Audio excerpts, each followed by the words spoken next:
We have what I also hope has got elements of horror in coming up, which is Anna's Teenage Mutant Ninja Turtles Mutant Mayhem review. And I want to start with a clip because this made me laugh so much. And I think it's such a great entry into, I think, what this film is going to be about. So let's listen to that. The Earth, avoid them, don't say hi. They lust to murder that which is different from them. To interact with them is to die. And hey, I know that's objectively prejudiced, but that's what Dad taught us. That's so brilliant. It's such a funny line. It's such a perfect encapsulation of what this movie is. And all of the turtles sound like kids. Yeah. Which is brilliant because, of course, they are. They're teenagers. They're teenagers. Listen, let me tell you. You haven't seen this one. No, I haven't. And I'm really sad about it. So I was sniffy about this going in.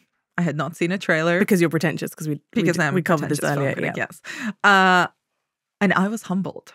Good. I was humbled instantly by this movie because oh my god, I loved it. Yes, it is so much fun. It's literally I have not stopped listening to the soundtrack since watching it earlier this week. Who's on the soundtrack? It's like very old school and new school hip hop. It's got Dr. Dre. It's got Gucci Mane. It's got DMX. It's got a little bit I've heard of DMX. Excellent. It's a good start.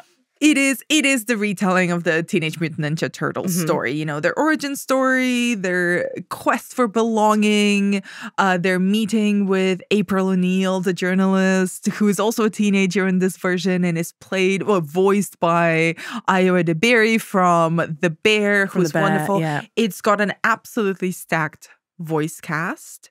You know, Seth Rogen is in this. Seth Rogen is one of the screenwriters and also producer in this film. It's got very much a Seth Rogen, Evan Goldberg prints all over it. It's very much their sense of humor, very sort of, you know, almost nostalgic throwback to the 80s and early 90s. You can see that in the music as well. You can really feel it. I recommend finding that Spotify list if you can. It's got a really wholesome vibe to it. Like you mentioned, they sound and they feel like teenagers. Making April a teenager also really, really works in the story. And the animation style. You know, if somebody does what I did not do, and I did not watch any trailers before going to see it, I love the almost felt to pen style of the animation. It worked beautifully. It was sort of, you know, something that sorry, let me say that again.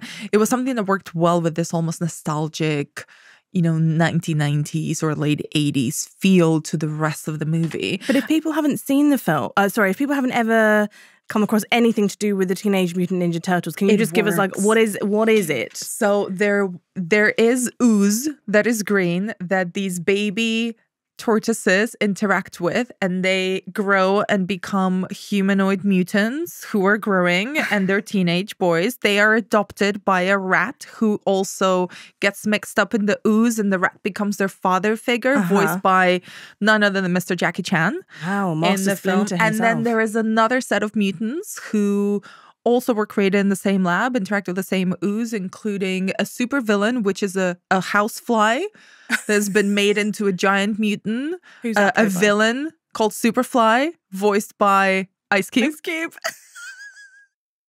That's great casting. Then there's Natasha Demetriou, there's John Cena, there's Paul Rudd. Everyone is in this, and they're all play a different kind of mutant.